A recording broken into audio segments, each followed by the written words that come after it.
ways in which sensors and other forms of technology are changing the function and performance of our urban spaces. I'm Anthony Powell. Our other guests are broadcaster and knowledge management consultant Vanessa Taholka, Martin Janter van Rensburg from the company Cisco, and William Confalonieri, the Chief Digital Officer with Deakin University. So, let's return now to the discussion and to issues of privacy and practicality with Vanessa Taholka. I think we have to look at both sides of the equation. Yes, it's great to have all this data that we can do things with, but we really need to collect with purpose. And the librarian half of me also thinks that we really have to look to our information privacy principles, which have been superseded recently by the Australian privacy principles, and really think about always answering the questions, why are we collecting it? Are we collecting more than we need? And then on the other side, once you've got this data, we've got a real dearth of data analysis skills in the workforce. There's some of them there, but it's a really massively expanding field. There's lots of opportunities, and we want people to be more data literate and to be thinking about how to solve these problems. You hear about collecting, say, sensor information from roads and things and making transport systems work efficiently and going, great, so we get one algorithm. People are connected to their things, they're all working efficiently. As soon as you do that, someone comes in to disrupt that. It's like, great, I know how all these ants are going to be flowing through a system. I want to be the person who goes against the wave. So suddenly you've got to have dynamically generating algorithms and things reacting to other things reacting. And this is where the real-time factor comes in. So much of the data we have access to at the moment isn't real-time. We're looking at it, we're analysing it in the past and going, this tool might work if we could get the real-time data. So there's a lot of catching up that needs to happen, both on the people side with the skills and the data being released and balancing that with our privacy and people's awareness of how to navigate all of these different complex things. Martin, picking up on that point, organisations and businesses like to have networks that they can control. As Vanessa just pointed out, you're going to have people, what we know about the digital world is that it's enormously disruptive at times, and people go out of their way to be disruptive, and sometimes that's a problem, but oftentimes that's a driver of innovation. Dealing with being able to incorporate that disruption is an issue, isn't it? The amount of technology that's being deployed in this space and actually the advantages that can be pulled out of it has to be weighed up. And if you look at the evolution of how the technology has moved, or the three phases of the IT world, the first phase was about productivity. So the 1960s and 70s and 80s when the first IT computers came up and the typing pool disappeared and you got computers and things that got created. And then the internet came around in the 1990s and there was a massive disruption in the industry again.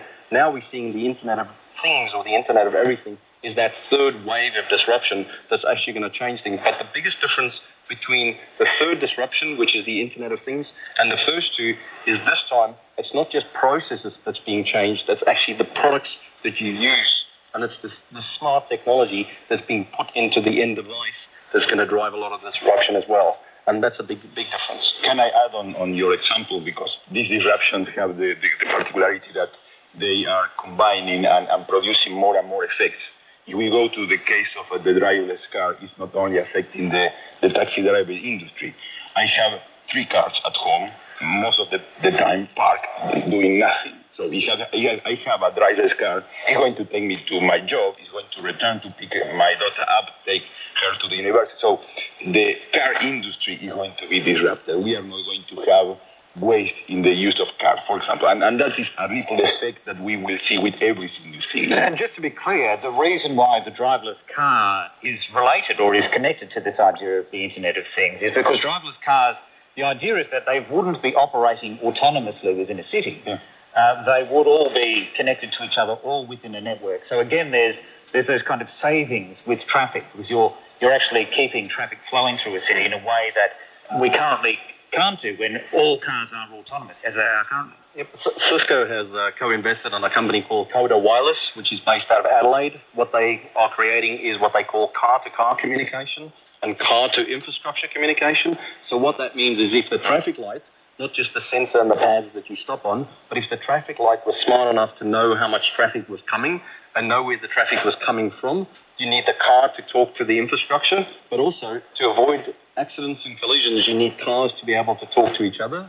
So in a few countries around the world, in America and in the UK, they are actually looking at putting legislation in that all new cars from a certain year would have to have the capability to speak to other vehicles on the road so that they can actually stop accidents and collisions around blind corners. If those things were coming, you were coming around the blind corner or accident hotspot, if the cars knew that they were coming, they could actually identify. But that opens a big risk, because one big topic with this Internet of Things is cybersecurity. With everything connected, everything is open to be hacked. If we have cars that can be hacked and someone can hack your brake system while you are driving, we move from cyber attack having physical consequences. So this is a really huge topic. And connected to that is also liability issues as well, isn't there? Not just the systems being corrupted, but the systems breaking down, people looking for someone to blame. Yeah, absolutely. The legality issue is massive. But in terms of the positive assurance is, it depends on the sophisticated software that you employ. There are a lot of groups working to make Internet of Things secure. So as soon as you have these issues resolved, then it will come to the marketplace.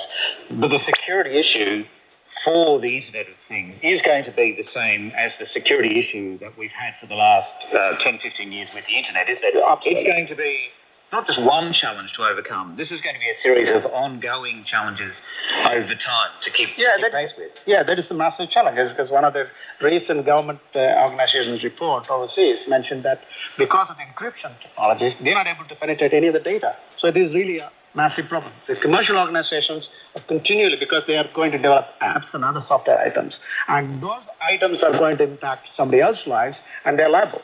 So they will really invest money to protect the particular softwares, So they will really put investment into it. It's also a case of the security has to be built in right at the foundation of the product rather than being bolted on later on. It's not like when you have a company in the 1990s and you got hacked from outside, so what you did is you quickly put a firewall and then that was going to save all your problems. That's not how this is going to work. You have to actually embed the security inside the software at the first level before it even gets put into the device, and then you keep building on the layers of security as you go. So in that sense, IT then has to be leading the design process, doesn't it? It does, and it actually is. That's one of the biggest opportunities in this space. So when we talk about job creation and software developers and all the people that have to work on these products, I mean, you now have car companies that are hiring lots and lots of software developers, because between Android and Apple, the two of them are arguing on who is going to control the dashboard in your car. Because if your car drives itself, they're going to argue about who gives you the entertainment, right? Vanessa, you want to... Sorry, I just wanted to pick up on the point before that. It also comes back to that rigor in the data collection, where we need to build in standards about, okay, at this point we need to anonymise data, even though we want to crunch the mass numbers. When do we strip the individuals away from that when we can still get results? There was some information about just using the internet as a whole.